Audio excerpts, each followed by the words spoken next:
Welcome to the Wildlife Wire. I'm Mark Searles, And I'm Samantha Miller. and this is your source for wildlife news and the people that make it.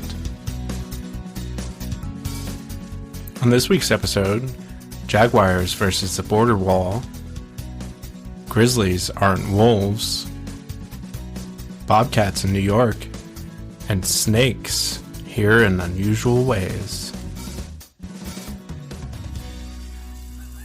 Good day, Sam. Well, good afternoon, Mark Searles. How are you doing today? Doing pretty good. Busy, but good. Living the dream? Yeah. The Summer's nightmare? coming to an end. Kids are going back to school. College is starting. Schools are starting any minute now. I think some of them already started. So uh, it's that time of year. You know, that time of year. A little PSA too goes along with not only are the kids dispersing, Uh-huh. but we'll be entering into coyote dispersal season as this Ooh. year's pups. Some of them will start venturing out on their own to find their own homes, and so we not only will we see more children at the bus stops, but we may see more coyotes roaming in areas that we haven't seen them. Does that mean that the coyotes are going out of control, Mark? Or is this That's right. normal? Anytime you see any animal more than usual, that means their populations have at least quintupled. Very scientific of you. Yes. So, what should folks do if they see a coyote? Uh, Admire a coyote, Okay. Is it going to and stalk us? are they going to stalk us? Yeah, Uh, and jump on us with their big fangs? I don't know how things jump with fangs, but no. I mean, usually when the people perceive as stalking happens, that's escorting, and that's going to usually happen during the pup rearing season, which has Okay. pretty much kind of coming to a close, and so that's usually dads making sure that anyone who's posing a threat leaves their home. And I was tabling this weekend, Mm-hmm. and I was like, it's the same, like if there was some weird dude hanging around in front of my house, I would be out there until he leaves, right? And that's exactly Would what you? I mean. Yeah, I'd be out there with a broom. Uh-huh. With a I say, broom, "Go on okay. now," Yeah, go and get. but we would make sure that our children are safe, and that's exactly what the coyotes are doing in that circumstance. So yes, if you see a coyote at a distance, admire a coyote. Bring your Okay. pets inside if you have any pets around. Mm-hmm. But Mm-hmm. but that's about it. You don't have to be worried just because you see an animal. Okay. Good, That's a good PSA. Yep. good. Great PSA. Great PSA. So what animals should we be worried about, Mark? Are there any we should be worried about? Worried about for different reasons? Maybe because they might be losing protections, maybe because Yeah. all sorts of crazy stuff's going on. Yep, totally. Yeah, I was the first thing that you said. What should we be worried about? And I was like, well, Sharknadoes, obviously, but I don't think we have a story on a Sharknado today. I was So going to say snakes on a plane, but we do have a snake story later. yes, So we could snake. circle back to snakes. Yeah. Yeah. Well, let's talk about two species together. So, and this is going to be not only two species, but two articles playing off of each other. Great. So, a friend of the pod, Nick Givok, he wrote an op-ed in rebuttal to this one, who I'm going to read the headline here. It says, Montana's healthy wolf population is proof that states can manage grizzlies too. I feel like that's a terrifying headline. Right? Terrifying. And so Nick says, grizzly bears are not wolves, as the title of his op-ed. And And wolves aren't healthy either in Montana, by the way. right, Just that's my quick claim on this is that Montana's doing a terrible job with wolves. So why on earth would we ever give them grizzly bears who are slower to reproduce and there are fewer of them? But go right. ahead, Mark. Well, I would backtrack and say that Montana has done a decent job with wolves, looking to do a terrible job with wolves. They're trending downward, Mark. They're trending In a down. rapid fashion, they're trending downward. Yes. So things are mediocre currently, but could get a lot worse for wolves real soon. But this isn't about wolves. This is about grizzlies. And this is about why grizzly bears are not wolves. One of the things that you mentioned is that uh, grizzly bears only reproduce once every 3 years. So, Yeah. you know, what we saw in 2017, uh, Wyoming opened up a hunting season that lasted 1 year. And then they got their status back and are no longer hunted. And we know that if grizzlies lose their status, that they are going to be hunted. And their status is right now, Mark, for the listener? So currently, grizzly bears are listed as threatened under the Endangered Species Act in the lower 48. That doesn't include Alaska. And so, yes, they reproduce only every 3 years. They're very slow in their reproduction rates. And so, any kind of hunting pressure that we know will come with a delisting will uh, cause big impacts on their populations because these states like Wyoming, Montana, possibly Idaho, are going to be what's the word, non-scientific or non-justified. Lots of non Hmm. things involved. Politicized? Politicized is a good one, Thank you. with no That's my non on there. adjective. Yeah. Yeah, I think it's scary. So the first article you're talking about, that article says, "Hey, Montana can do great with carnivores. We only Hmm. like to kill them, so there's only 500 left, that sort of thing, or kill 500 wolves." Or, and then the second article is Nick saying, "Hey, let's slow our roll. Grizzly bears are not wolves." And BTW, this is my parentheses, BTW, we're not doing so great with wolves anyway. And let's not delist grizzly bears. So, what are Nick's other arguments? Yeah, so he makes a really good one here in that oftentimes whenever we're talking about a carnivore, they turn to, oh, our deer and elk populations, right? We need to do this in order to increase our herds, and Right. so he talks about Wyoming, Idaho, and Montana, and their elk herds. And what's really fascinating is Idaho recently gunned down more than 200 elk in a single night. For Wyoming is why? calling, Why? uh, because their populations were too high. I'm sorry. That's absurd. I don't mean to laugh at all of the killing, but we're killing to kill to kill to kill without managing for healthy ecosystems at all. But keep going. Yeah, What are it's the a other mess. states doing? Wyoming has culled elk in several parts of the state, which also really upset hunters. Hmm. Obviously, like, well, if we are going to kill these animals, I mean, we might as well let hunters do it and get the food. Like, that's the Right. ethical Or decision. let outfitters do it and get the money so the money stays in the state, make some ethical choices around how we're going to kill them. Yeah, there was a Montana bill that came forward this year that proposed unlimited elk tags, and so instead of moving to elk culling, and so Mhm. it's clearly not the case that we need to kill carnivores to protect these ungulates. But Mark, I thought the wolves had already killed all the deer and elk, and that's why we were killing the wolves now. What's going on? Yeah, well, this kind of thing makes my brain really hurt. And I wish there could be better arguments that aren't so confusing. And like, well, we need to keep the deer here. We need to keep the elk here, but there's too many deer now. Like I'm having an aneurysm. Like, just Just maybe let's let nature do its job, and then humans can sustainably harvest the surplus of deer and elk for their own food source. I like it. Thanks. That was my simple solution, but we'll see.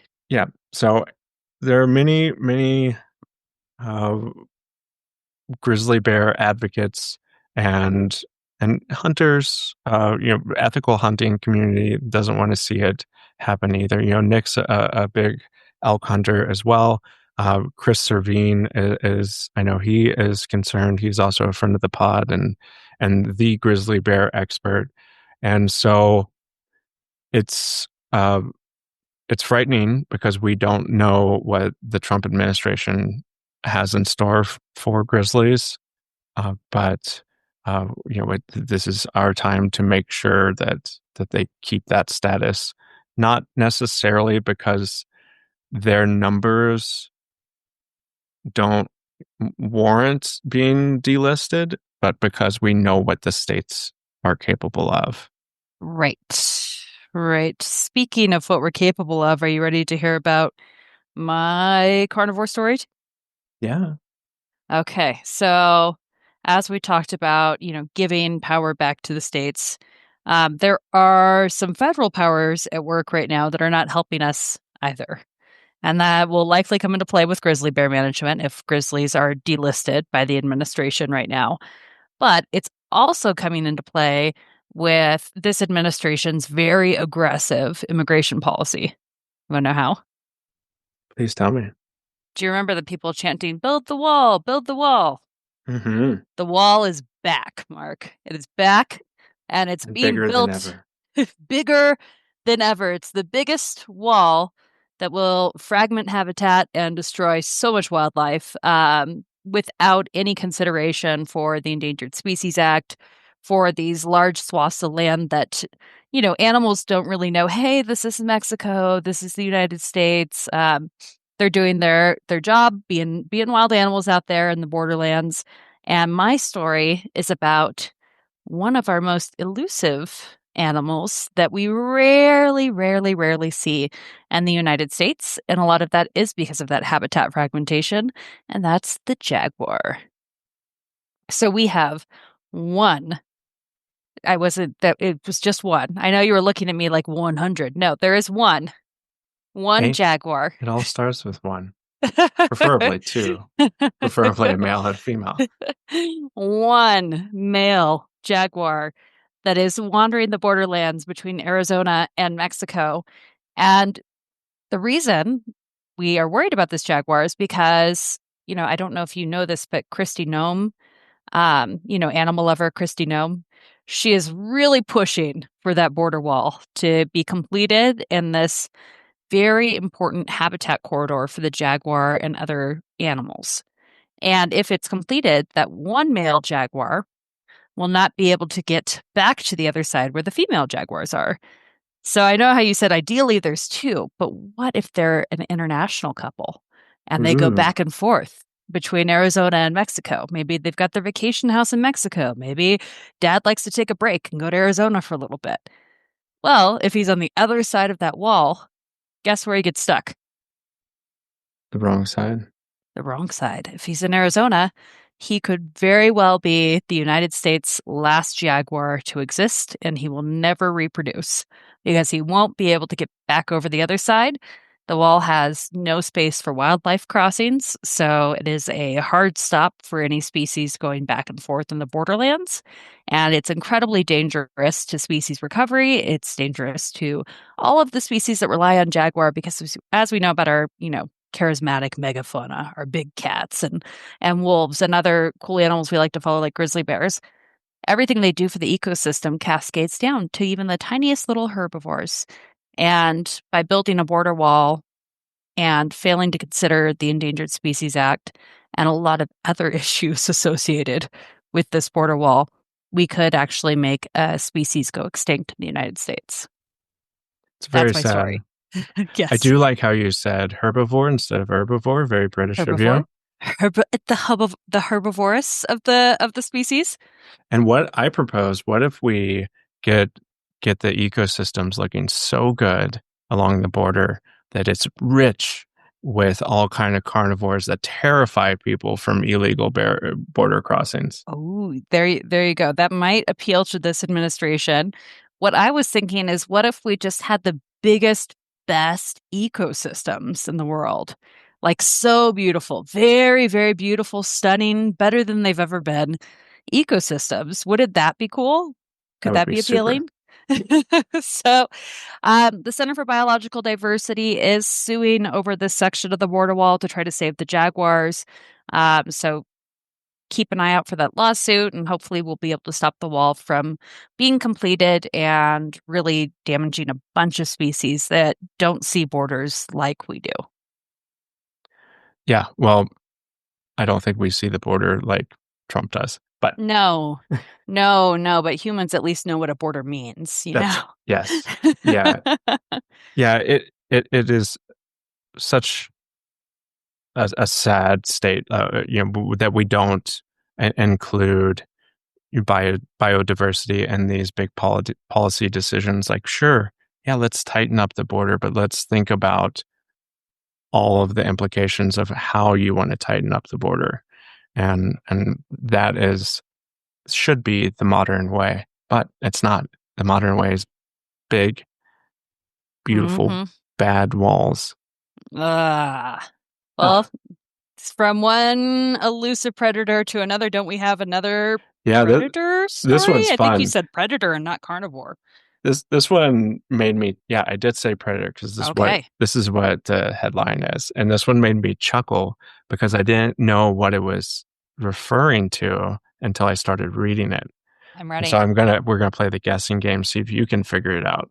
All right, I'm ready. So headline: Officials issue warning as elusive predators spread into new territory. Quote: Secretive nature. How many hints do I get? Are you going to keep reading until I guess? Yeah. So this one is from New York. Mm-hmm. Any guess yet? Wolves, Nope. mountain lions. You're way too big. Okay, smaller foxes. A little bit bigger.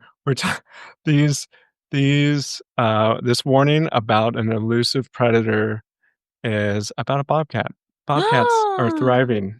Oh no! Hide your children. I know. Everybody, watch out. We've got some kitty cats on the loose. I was Terrifying kitty cats.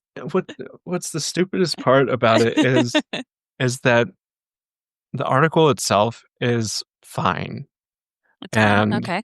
they're like, yeah, they were rare in the Adirondacks and the Catskills and the Taconic Mountains, and now they're coming back. And so we need to let people know, like, hey, bobcats are around, and what to do when you see a bobcat, like, and all of this. But then it does do these. It goes off track. Trying, it's all about clickbait these days. Yeah. And so a little bit later, there's a sentence says, since 1950, there have been just over 5,000 recorded large carnivore attacks globally, and a third of them resulted in fatalities. Well, first of all, The bobcats bobcats have bobcats are not a large carnivore. aren't they shorter than my knee? And I'm a short person, Yeah. so Second of all, to try to find a big number by bringing in a global number, which you're Mm. starting to include tigers and lions, Mm-hmm, mm-hmm, mm-hmm. is just absolutely ridiculous. So, what are my chances of a bobcat fatality? Uh, Zero. Oh, okay. Zero.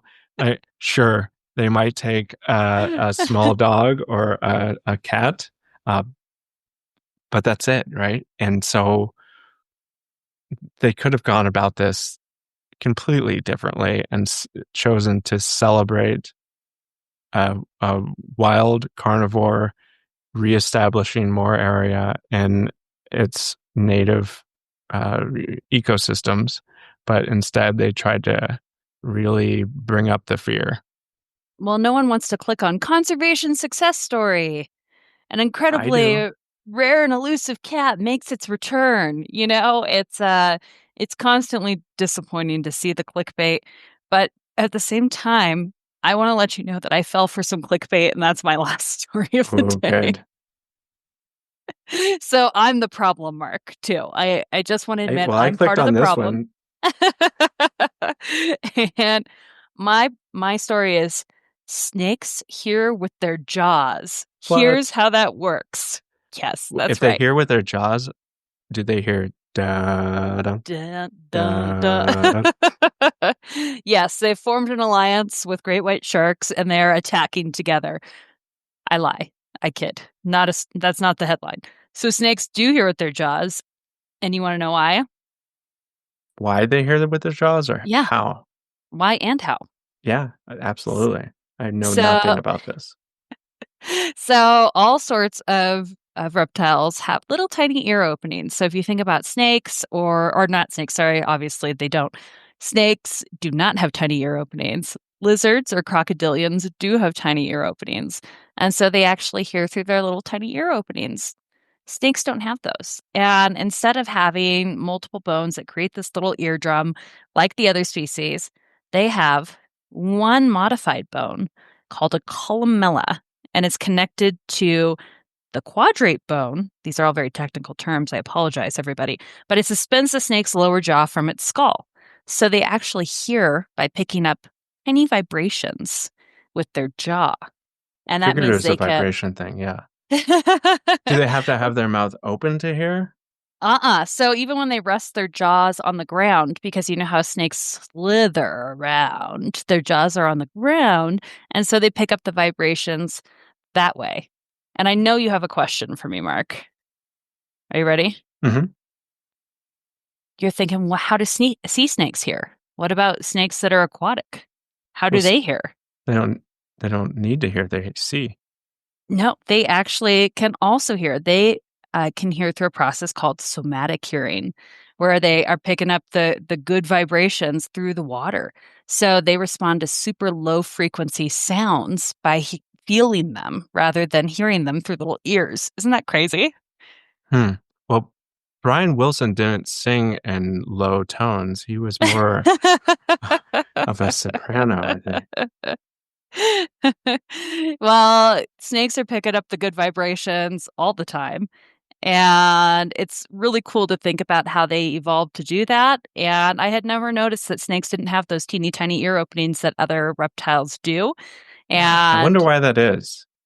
I don't know. Maybe we'll have a herpetologist on. We need a good herpetologist on here. We've talked about it. I love snakes. Don't really have a desire to hold snakes, but I find them incredibly fascinating, and I have lots of questions. Well, it's like birding. I think herping will be the new birding if I'm doing trend forecasting. And there's a whole group of people now called herpers, which they could probably use a cooler name, if you're going to bring people in. But they're looking for snakes and lizards out in the wild and noting their observations. And I was so excited when I had seen different species of rattlesnakes while I was in Texas. And I was very curious about all of this herping about. So I'm glad I learned about snake ears today, and I will share more fun snake facts as I uncover them with the pod.